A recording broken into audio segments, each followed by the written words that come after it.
Pernah kepikiran nggak sih, makanan yang kita makan tiap hari itu, gimana ceritanya bisa sampai ke piring kita? Hari ini, kita bakal telusuri kisah luar biasa di balik mesin-mesin yang ngasih makan dunia, mulai dari tongkat sederhana sampai traktor raksasa. Kita mungkin sering ya lihat mesin kayak gini di sawah, kelihatannya rumit, tapi di balik semua itu ada jawaban buat salah satu tantangan paling tua manusia, gimana caranya nanam benih ke tanah tapi yang efisien.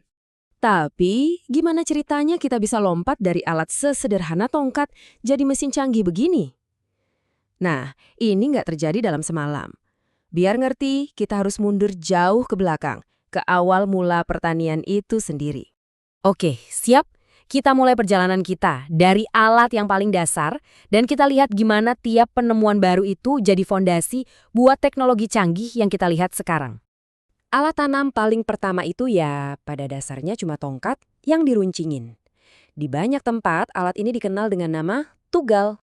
Fungsinya super simpel, buat lubang di tanah, habis itu petani lain bakal jalan di belakangnya, masukin benih satu-satu. Kebayangkan, lambat banget dan pastinya capek luar biasa.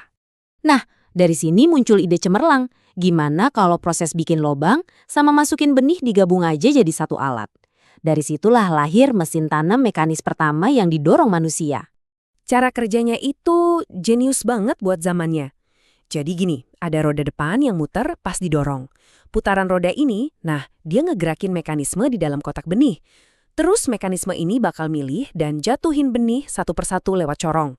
Sambil jalan, ada alat yang bikin jalur kecil di tanah, benihnya masuk dan langsung ditutup lagi sama tanah.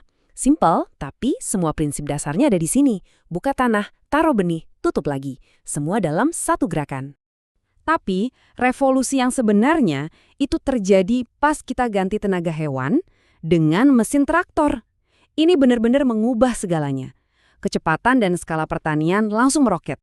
Nah, yang keren dari mesin-mesin modern ini tuh bukan cuma soal cepatnya aja, tapi juga fleksibilitasnya.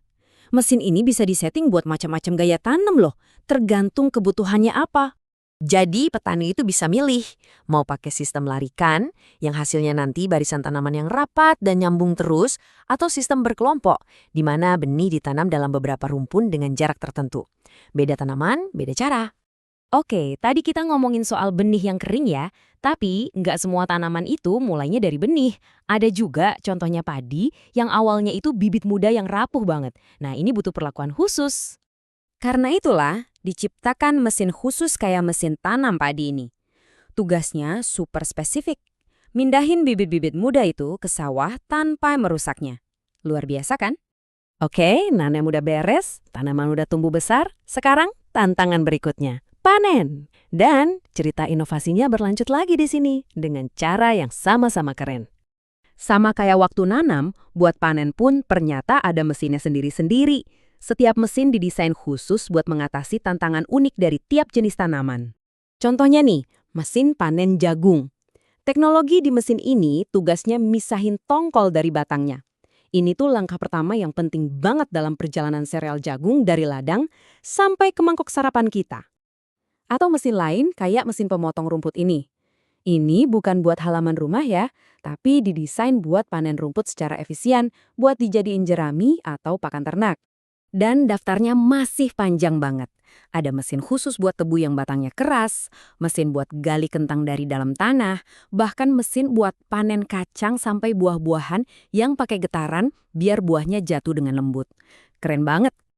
Oke, kita udah lihat semua mesin canggih ini. Pertanyaannya sekarang, jadi apa intinya? Kenapa semua kemajuan teknologi ini penting banget buat kita? Jawabannya sederhana banget. Efisiensi. Intinya cuma itu. Mesin-mesin ini secara drastis mengubah cara kerja. Satu petani sekarang bisa ngerjain pekerjaan yang dulu mungkin butuh puluhan orang.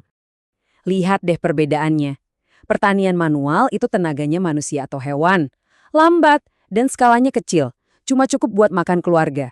Bandingin sama pertanian mekanis. Tenaganya mesin traktor, super cepat dan efisien. Bisa buat ladang yang luas banget. Dan hasilnya ya buat pasukan pangan seluruh dunia. Jadi pada akhirnya, cerita tentang mesin-mesin ini tuh sebenarnya cerita tentang kecerdasan manusia. Gimana kita pakai akal kita buat memenuhi kebutuhan paling dasar, yaitu makanan. Dari cuma sekedar tongkat sampai sekarang mungkin pakai drone, evolusinya kan nggak pernah berhenti ya. Ini jadi bikin kita mikir, dengan teknologi yang makin ngebut, kira-kira pertanian di masa depan bakal kayak gimana ya? Coba deh bayangin. Oke, terima kasih udah nyimak bahasan kali ini.